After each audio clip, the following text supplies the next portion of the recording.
Пойдемте купим билет. Где-то там и вкусное. Моря нет, пляжа нет. Вот такое вот бомбоубежище. Вот такой вот ужин. Двери закрываются за нами. И мы выходим.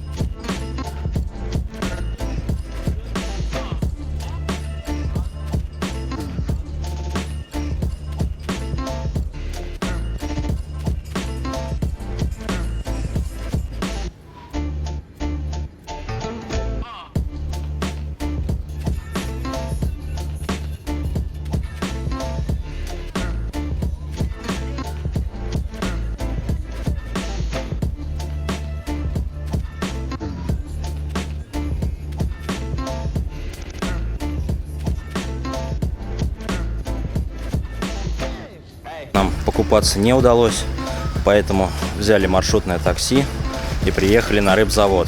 Это недалеко от Пицунды. До Пицунды маршрутное такси из Гагры стоит 150 рублей, а уже до рыбзавода 200 рублей с человека. До этого в Гаграх пытались поплавать пару раз. Два шанса давали морю в Гаграх, но ни одним шансом это море своим не воспользовалось. Первый раз это была большая галька и сильная волна, и уносила по этой гальке и все ноги. Ну а второй раз вода. Вода грязная. Вчера я занырнул и вынырнул в каком-то бульоне, щах из медуз. Так что нет. Здесь нам обещают такой вот песочек и спокойное, ласковое море.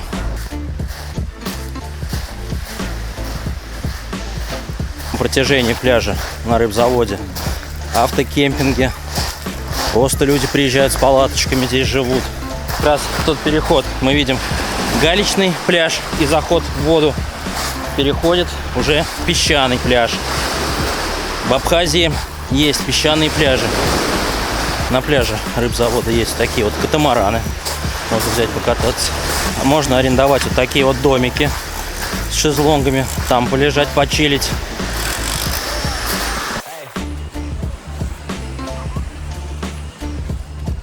Идем купаться.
Рыбзавод в Пицунде.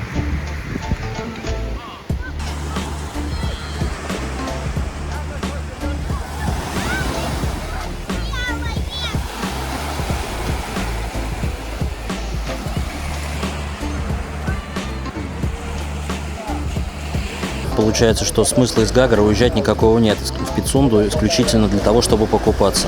Море по частоте плюс-минус то же самое, медузы, такая же галька при заходе, да, то есть пляж, он песчаный, потом идет каменная гряда и потом снова песочек. Ну, такое себе. Ну, а стоимость получается 200 рублей на человека в один конец, 200 рублей на человека обратно. То есть 400 рублей, на двоих уже 800. 800 рублей экскурсия. Нет, не стоит того. В общем, вот такой вот пляж поселка Рыбзавод, недалеко от Пицунды. Как-то так. Двоякое впечатление. Вроде бы песочек, но галька. Вроде бы теплая вода и чистая, но большое количество медуз и какого-то мусора непонятного. Решать вам, ехать сюда или не ехать.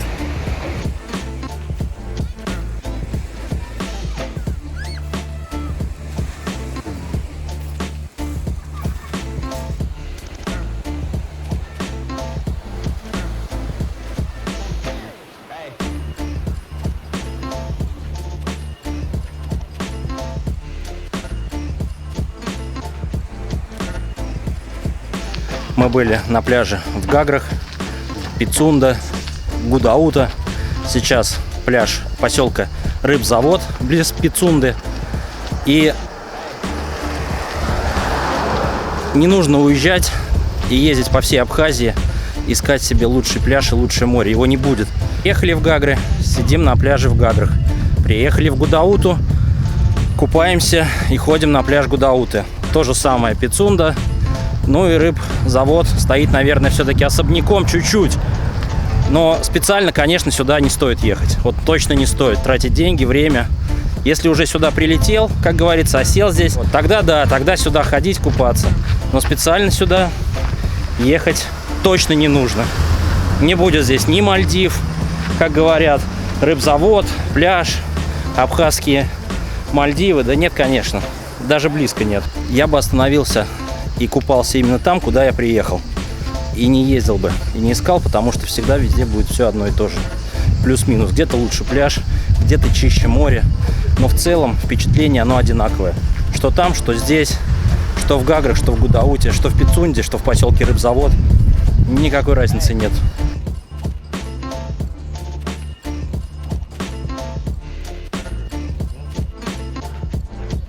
Кемпинг в поселке Рыбзавод. Турникет, фонарь, имеется туалет. И люди отдыхают на лужайке, на своих машинах. В всем протяжении можно забронировать экскурсии. Везде стоят вот такие столики с фотографиями, с картинками туристических объектов и маршрутов. Ну и, конечно, везде можно покушать. Наконец-то мы дошли до конечной автобусов. Сейчас посмотрим, на чем уехать обратно в Гагру. Ровно час мы покупались. И дальше 15 метров нужно понимать, не заплыть, потому что стена из медуз. Причем она везде, и здесь, и в Гаграх, в Гудауте, везде так. Стоят вот такие автобусы. СОУ Гагра, можно доехать 150 рублей. Рыбзавод, Гагра. Автобусы так и курсируют туда-сюда. Меняют, поворачивают табличку и погнали.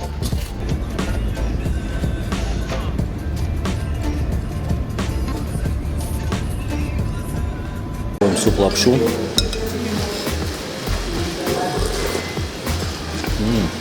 Это, наверное, самое вкусное.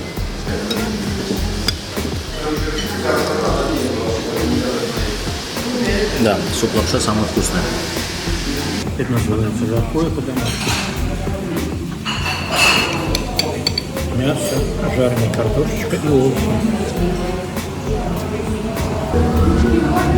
И с сыром сверху. Вкусно? Угу.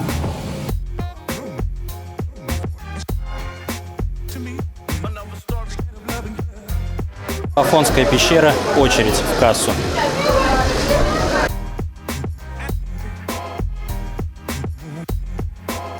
Купили 2 билета. Цена по 700 рублей каждый. Проходим внутрь.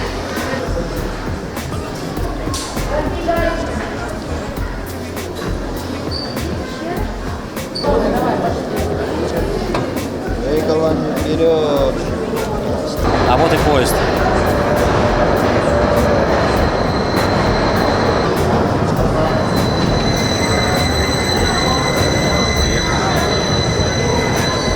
Вначале выходят люди на обратную сторону, а потом уже будем заходить мы.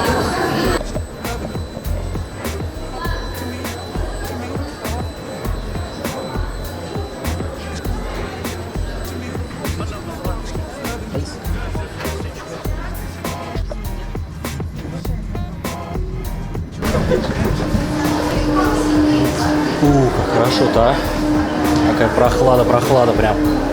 Супер.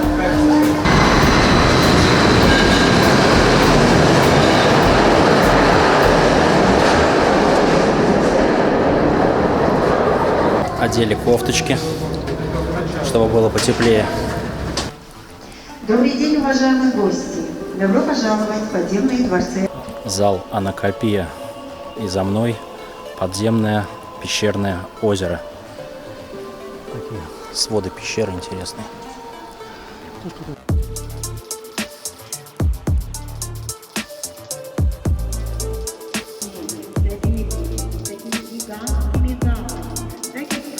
Вот и еще одно подземное пещерное озеро. Ал-Махаджира, а за мной Белая гора.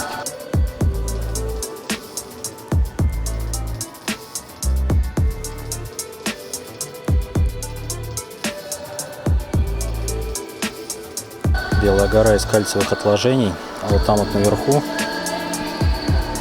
отверстие, с которого капает вода, постоянно капает.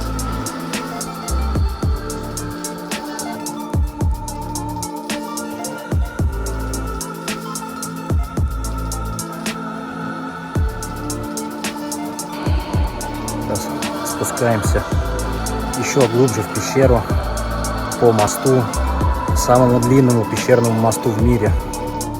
Кстати говоря, высота пород над моей головой от 60 до 200 метров.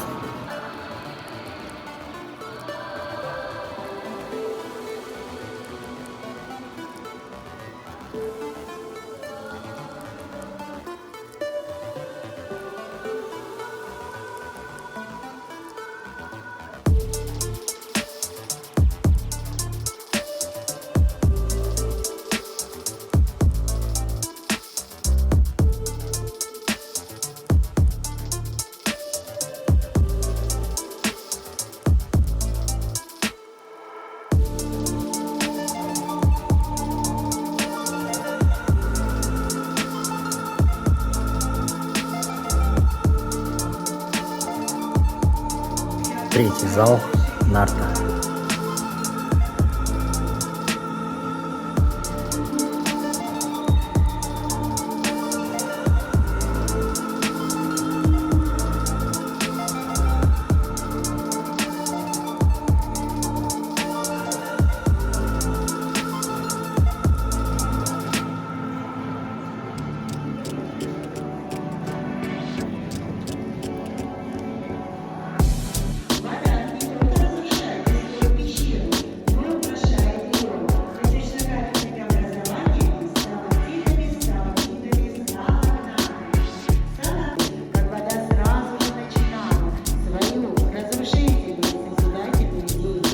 Сталактиты и сталагнаты. Наверху сталактиты, внизу сталагнаты.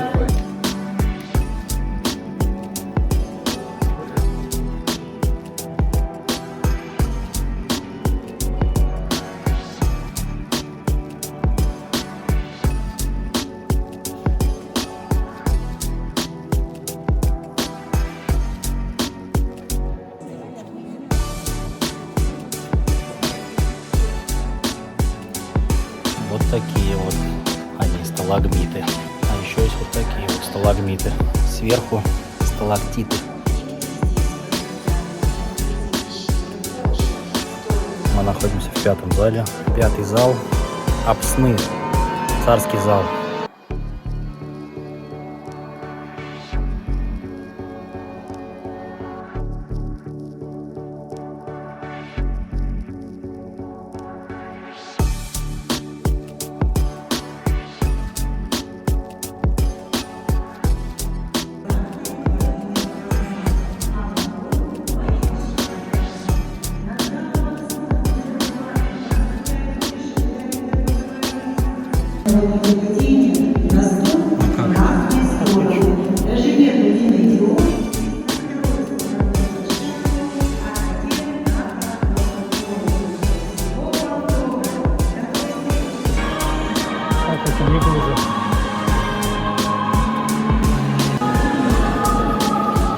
Вот такая вот красотища.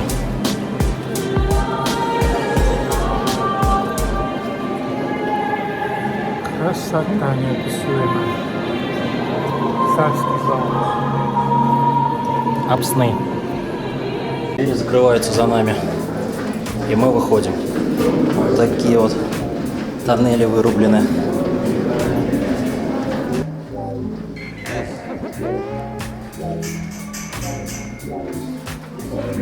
Опять очередная дверь за нами закрывается. И мы выходим на железнодорожную станцию. Станцию метро, если быть точным. Новоафонского метро. Интересно украшены, конечно, светильники. Абхазские рисунки. Интересно. Стоит старый заброшенный состав на запасном пути. Поезд на запасном пути. Красным кожухом закрыт контактный рельс. Он под электричеством. Ширина пути 90 сантиметров.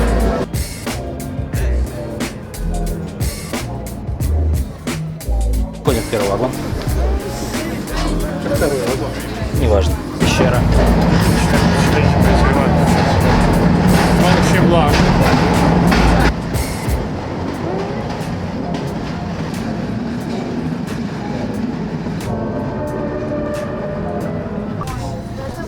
Станция конечная. Пещера.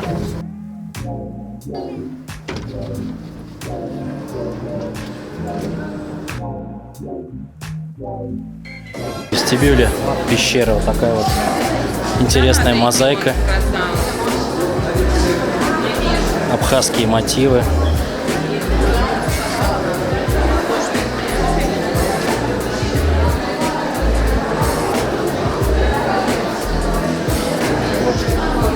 Открыватель пещеры Ивис Мыр. Изнутри красивейший вид на Новоафонский монастырь и Черное море. Входа в Новоафонскую пещеру вот взяли чебуреки. Дежурный перекус. Водопад Новоафонской гидроэлектростанции. Такая классная прохлада от него.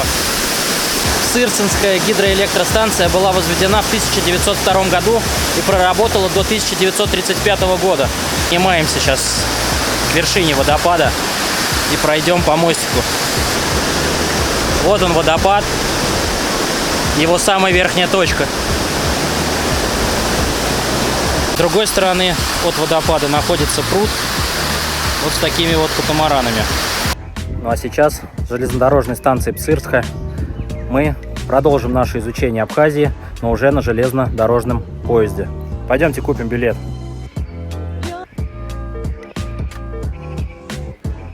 Зайдем в зал ожидания.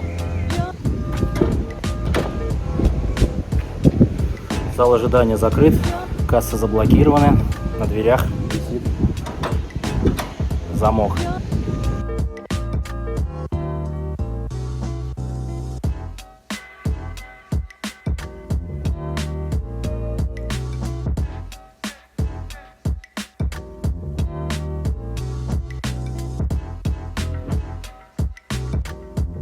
Мы все-таки проникли внутрь зала ожидания. Такой вот потолок, пол. Но, к сожалению, мы уже никуда отсюда не уедем. Прогуливаемся по железнодорожной станции Псырха, по платформе этой станции. Вот такие вот дела. Все заброшено и позабыто. Представляете, в советское время какая была красотища.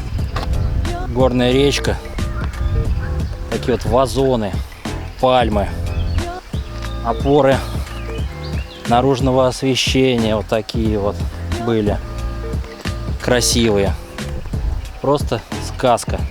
И парящая над этой рекой железнодорожная станция, вот она как парит, в виде балкона исполнена, но, к сожалению, все так и происходит.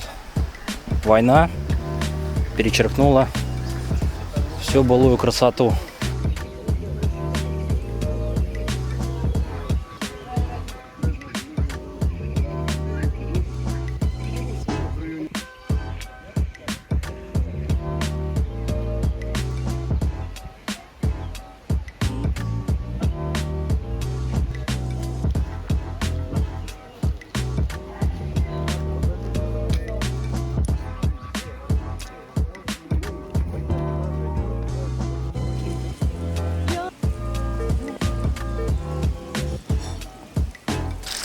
есть такой вот источник с водой.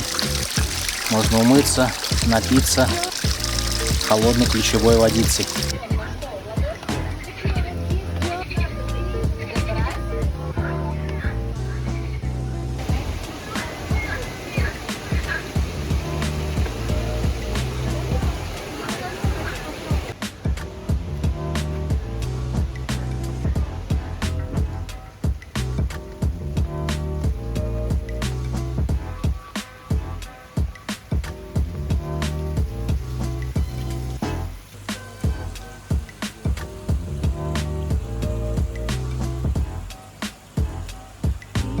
Присаживаемся на лавочку.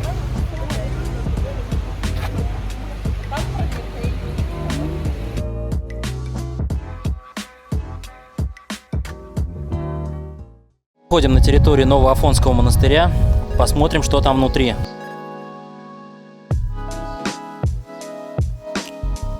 Черное море, пирамидальные кипарисы, красотища.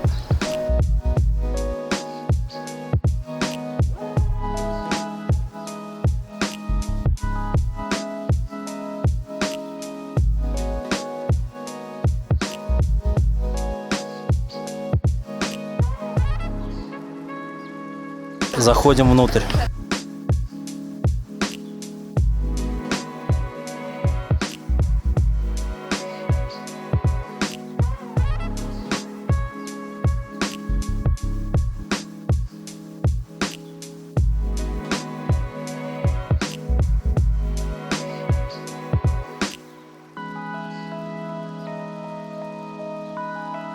Прекрасный храм.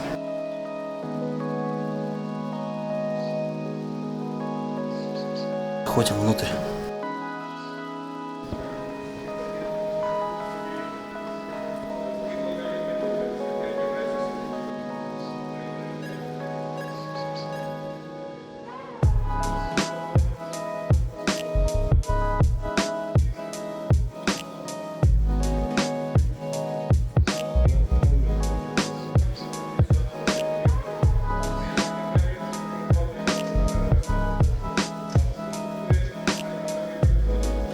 Лайфхак с прохождением службы в Афонском монастыре. В православии на службе нельзя сидеть, и поэтому придумали вот такой способ. И делали, таким образом поднимали, и получается, как будто стояли, но на самом деле сидели.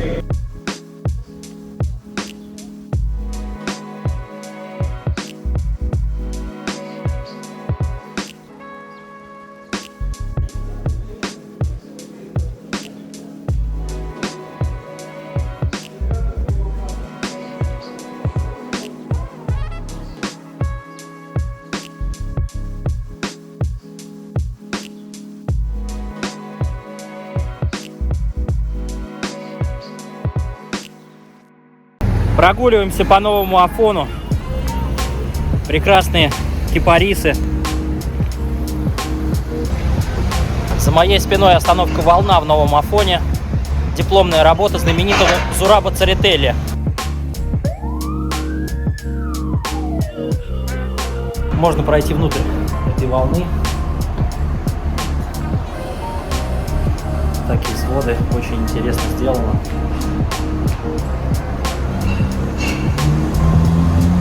Далее здесь была касса. Вот окошечко для кассы. Продавали билеты.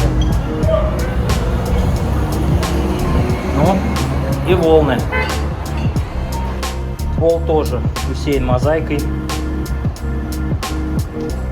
как и ступеньки. Вот там вот в скале очередная дача Сталина, но уже в Новом Афоне. Прям вбита в скалу.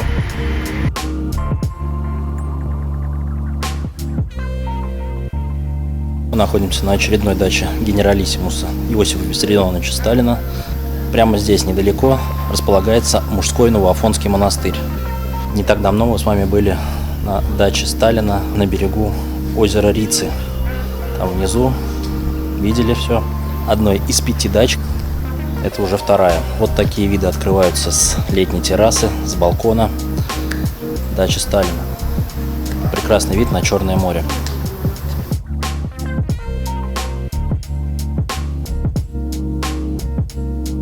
Что интересно, входной билет на дачу Сталина на озере Рица стоил 200 рублей с экскурсией. Здесь же в Новом Афоне уже 300 рублей. Цены растут. Такое вот здание дачи Сталина. Видимо, раньше был также зеленого цвета, как и на озере Рица. Но перекрашено в сталинском классицизме. С 1947 года функционирует данное здание. Вид на Новоафонский монастырь, Черное море. Здание строилось немецкими военнопленными. С 1947 года в данном месте находилось государство в государстве. 800 человек трудилось. Терраса первого этажа. Только что мы были вот там, на втором этаже на балконе. Это первый этаж. С него также открывается прекрасный вид на Черное море, на аллею, на парк. Да. Красиво. Еще одно уличное помещение. Дача. Такой фасад зеленый.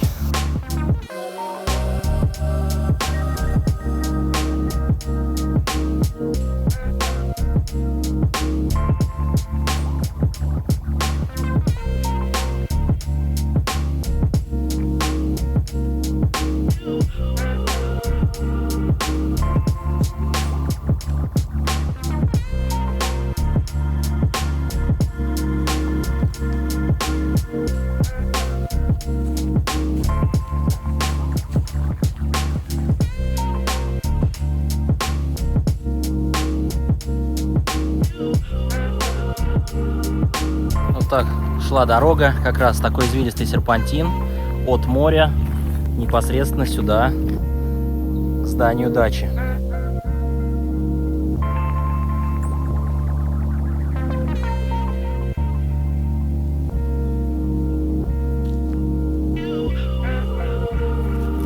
Но Сталин на самом деле пользовался только этим прекрасным расположением и этими видами, потому что он не купался в море.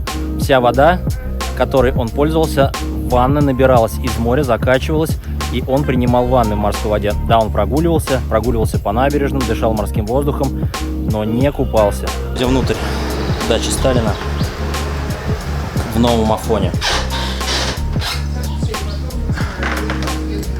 Всего на территории этой дачи трудилось 800 человек. Они были не местные. Это принципиальная позиция. Были военнослужащие. На 3 года они сюда приезжали.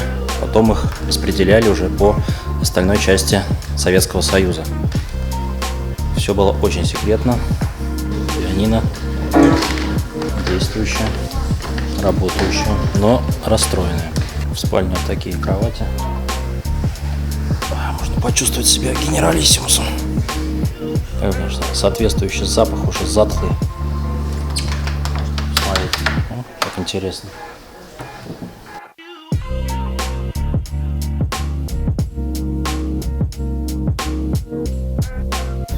Интересные замки. Очередная 3-я спальня.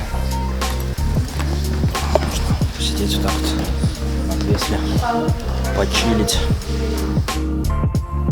Была ванная комната. Ванна наполнялась морской водой из моря. Обеденный стол.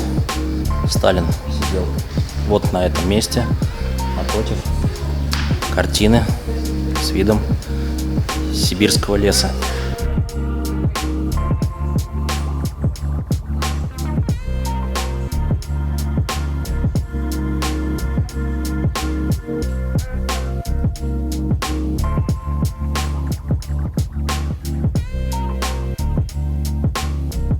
А это рабочий кабинет вождя.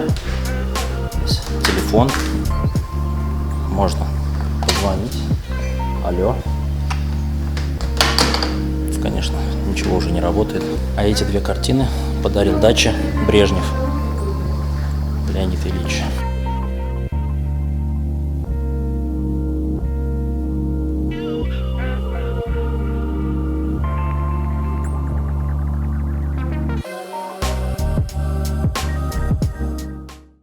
На ужин зашли в кафе, называется кафе-столовая, в гостях у Гунды. Вот цены сейчас я покажу, какие здесь.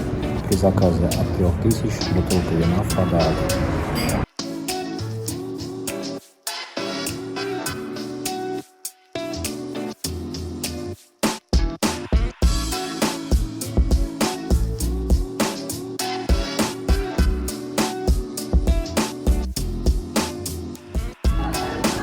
Абсолютно пустое кафе. Нам принесли хачапур по-аджарски. Здесь он называется просто хачапур лодочка с яйцом. Пробуем.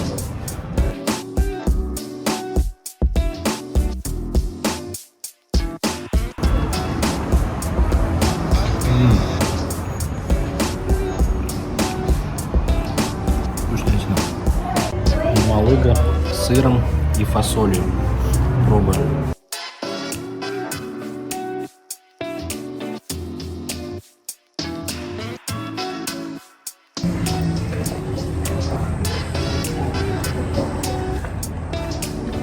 Получается как манная каша с фасолью.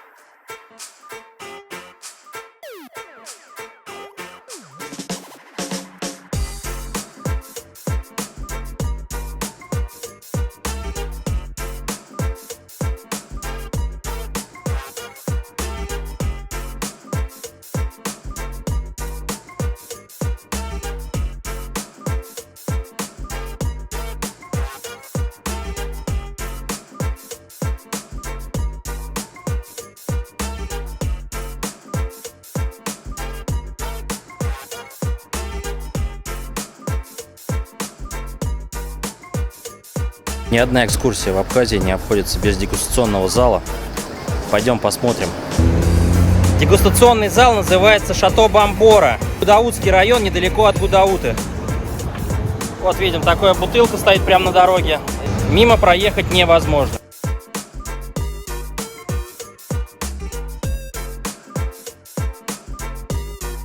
Акция началась с 2 сортов сухих вин. Дальше перешло все в полусладкие. И закончилось все амаретто, миндальным напитком 38 градусов. Коньячный напиток. И, конечно же, была чача. Что интересно, вся дегустация на понижение. То есть начали с 13, с 14 градусов вино и закончили 8-градусным вином.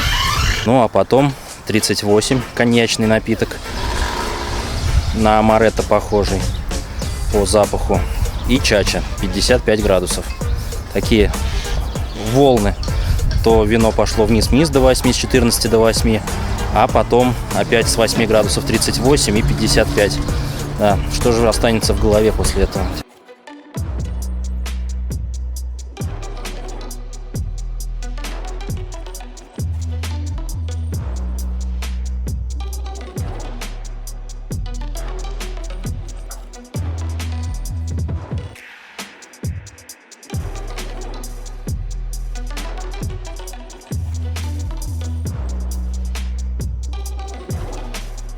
Магазин Икея в Сухуми. Давайте попробуем зайти посмотреть, что там внутри.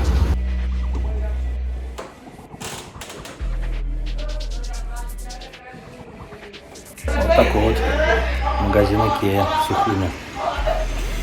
Товары для дома.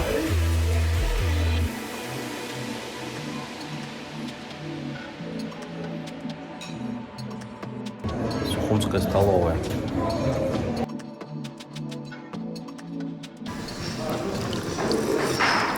Много томата.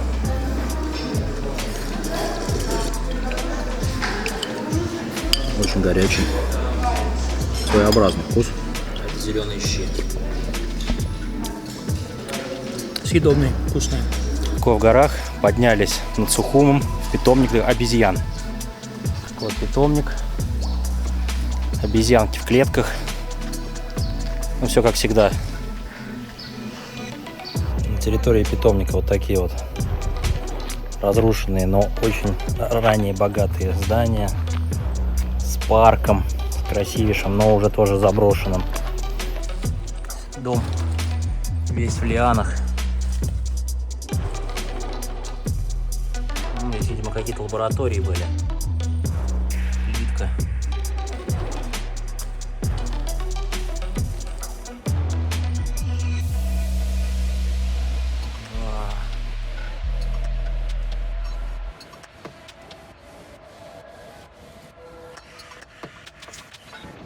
Вот такой вот вид открывается с территории обезьяньего питомника. Жара, предполагаю, за 30. Территория Центрального научно-исследовательского института патологии и терапии. Наверное, ставили опыты на обезьянах как раз вот где-то вот в этих лабораториях, которые на первом этаже, там в полуразрушенном состоянии. Спускаемся вниз из обезьяньего питомника, обратно в Сухум, пешочком, и идем до ботанического сада.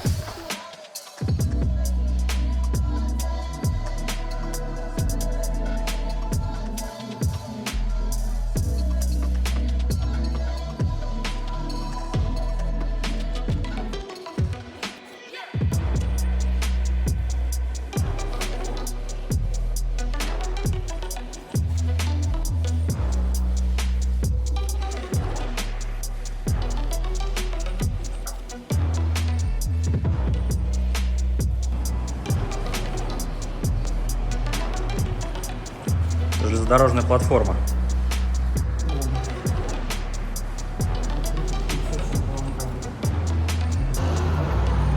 Железнодорожная платформа в Сухуме под названием Ботанический сад. 1940 года открытия. Ярусом ниже обезьяньего питомника расположен онкологический диспансер, онкологическая клиника.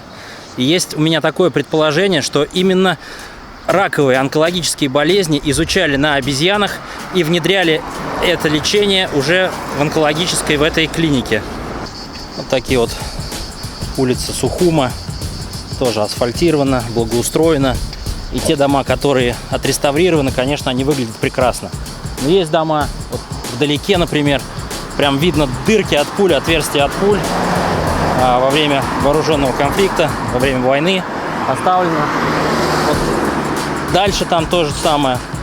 Есть красивые дома, а есть дома, которые по какой-то причине, опять же, непонятной, но если это, конечно, не экономическое, не финансовое, но это не причина, эти дома не восстанавливаются. А так, в принципе, очень красивый, благоустроенный город Сухум.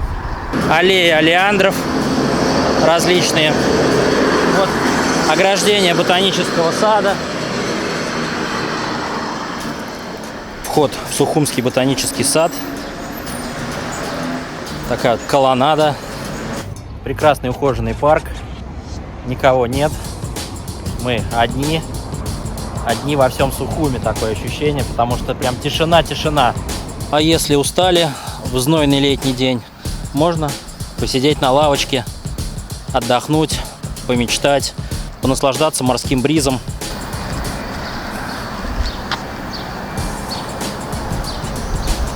Отдохните, понаслаждайтесь морским бризом. Дольмен – погребальное сооружение повторного захоронения. То есть вначале человек в бычьей шкуре висел на дереве, высыхал, ну а потом, когда уже он высыхал, его кости, его тлен помещали вот в такое вот погребальное сооружение.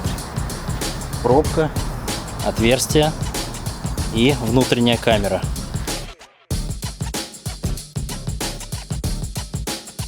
Выдающийся абхазский художник, сценограф императорской семьи и императорских российских театров за границей. Памятник автору абхазской письменности. Абхазская государственная филармония. Здание было восстановлено в 2009 году за счет финансовой помощи Российской Федерации.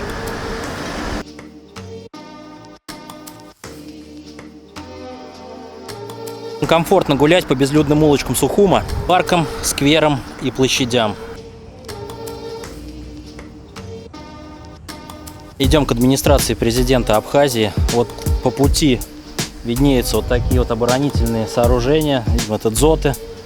бомбоубежище, здание администрации президента Республики Абхазия. И напротив находится вот такое вот бомбоубежище. Сразу перебежать через площадь.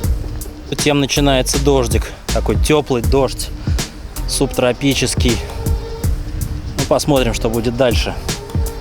Прям неприлично пустынные улицы Сухума в районе администрации президента этой республики.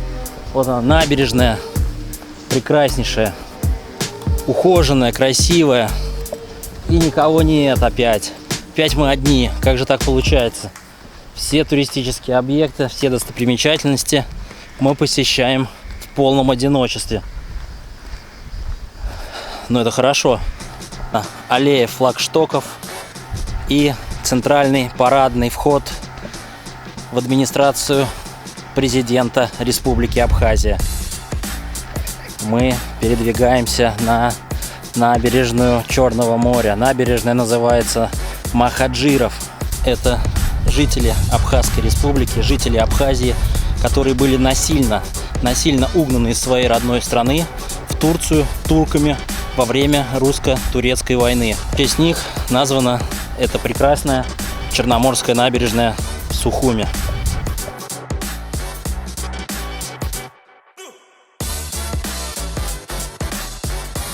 Можно присесть на лавочку и отдохнуть, полюбоваться прекрасным видом на Черное море, на Сухумский залив. Шикарный, завораживающий вид.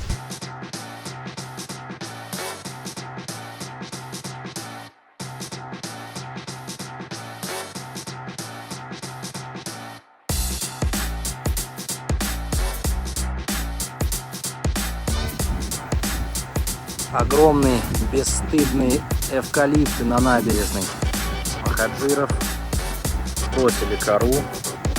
Такой пирс, прогнивший, разрушенный.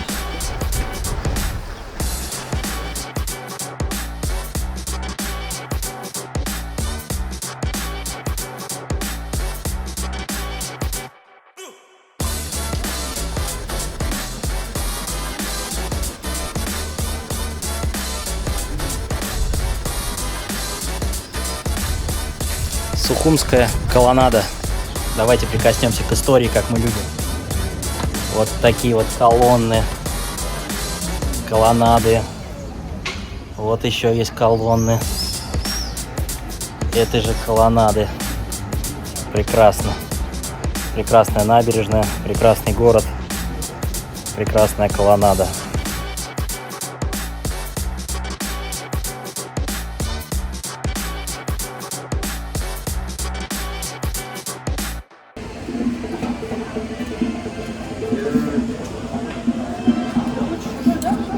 Приветствуем вас в Брехаловке.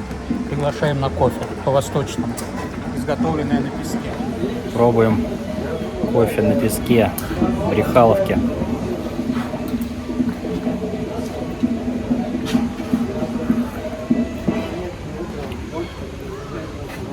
Очень густой. Ну как кофе в Брехаловке? Густой. Я уже его съел практически. Ну вкусный хоть? На песочке приготовлен, должен быть вкусным.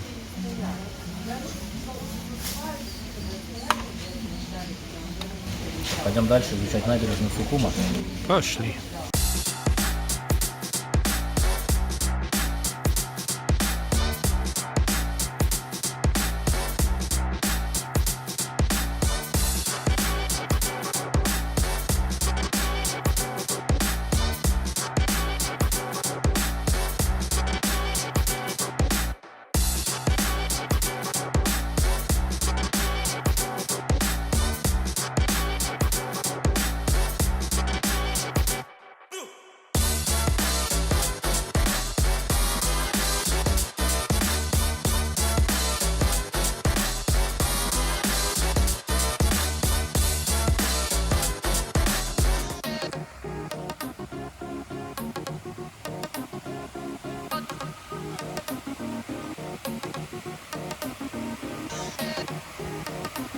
Прекраснейший фонтан с грифонами в самом центре Сухума. Вот водопад на дальнем плане там. Можно пройтись вот так вот по фонтану. Там внизу монетки. Такой по традиции уже кидают. Такие грифоны, водопады. Очень красиво благоустроенный сквер вокруг.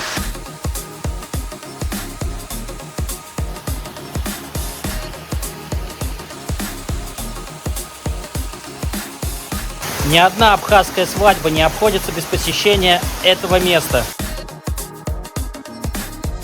Вот к этому фонтану есть вот такая вот тайная тропка. Вот можно здесь пройти и оказаться непосредственно возле самого водопада. Здесь вот так проходим, проходим. И вот он, водопад. Здесь тоже прекрасные фотографии можно сделать.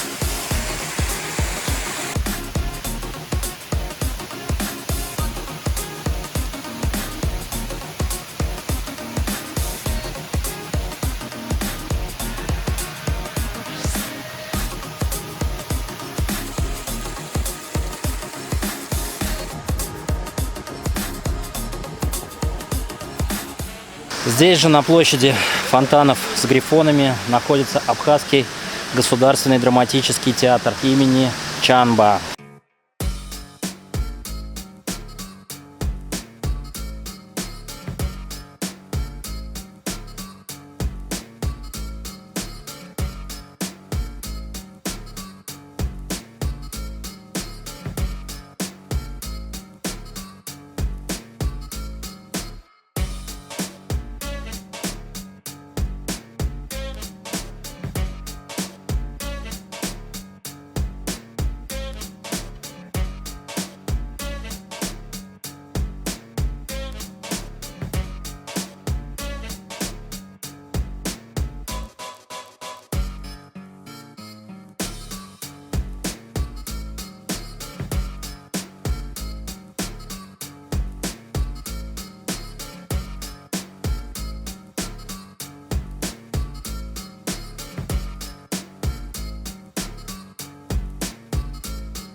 По горячим следам вернулись с экскурсии в Сухум, брали в турагентстве, которое находится на улице. Все спокойно, все нормально. Стоимость экскурсии в Сухум 900 рублей с человека. Можно также взять еще проход в ботанический сад, дополнительно 300 рублей. В обезьяний питомник также 300 рублей. И дача Сталина в Новом Афоне также 300 рублей. Вот таким вот образом можно съездить на экскурсию. Забирают прямо от отеля и привозят тоже в отель. Выехали мы в 10 утра, ну а сейчас на часах 18:00. То есть 8 часов длится экскурсия. Как это называется? Курица под шубой.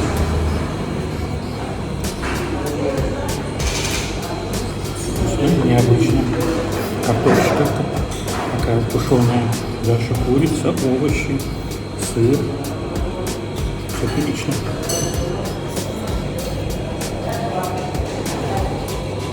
Заказали хинкали.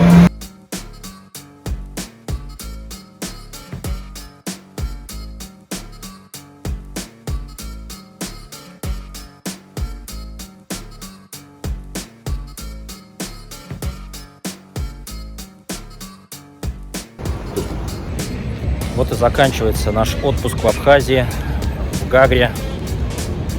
Но, а все, что было, вы уже увидели. В этом видео было все то, что мы успели за 7 дней в Абхазии посмотреть, увидеть, рассказать и показать вам. Ставьте лайки. Впереди еще много незабываемых путешествий. Подписывайтесь на канал. Пока.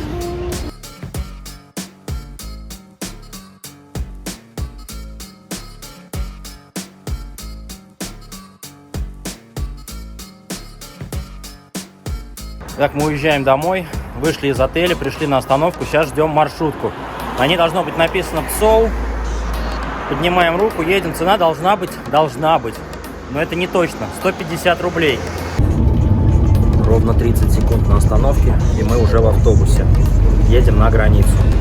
Так, мы на автостанции Псоу. Ровно 25 минут на маршрутке занимает дорога от Гагр до границы Абхазии с Россией.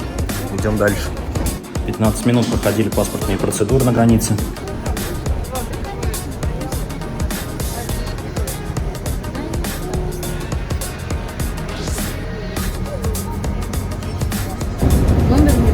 То еще испытание по летнему Адлеру, 1,5 часа на маршрутке кататься.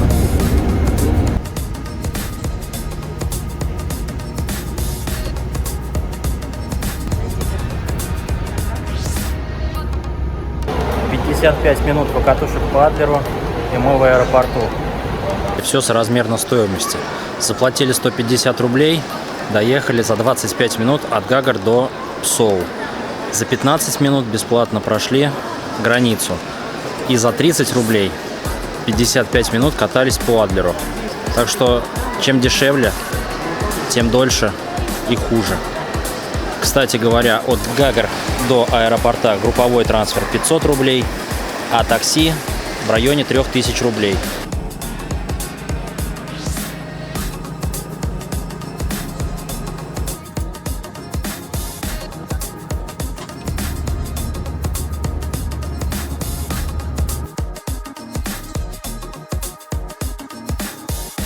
Все, полет закончен.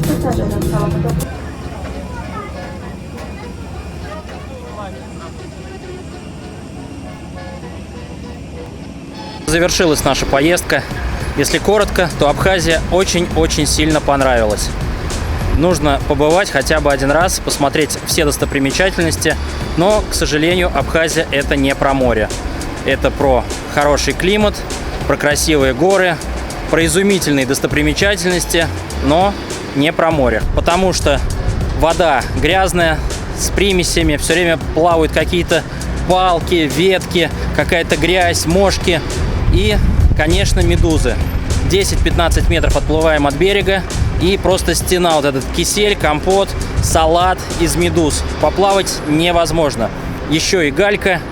Галька тоже не доставляет комфортных условий при заходе и выходе. Хотя море визуально тоже очень красивое. Все, всем пока. До новых встреч.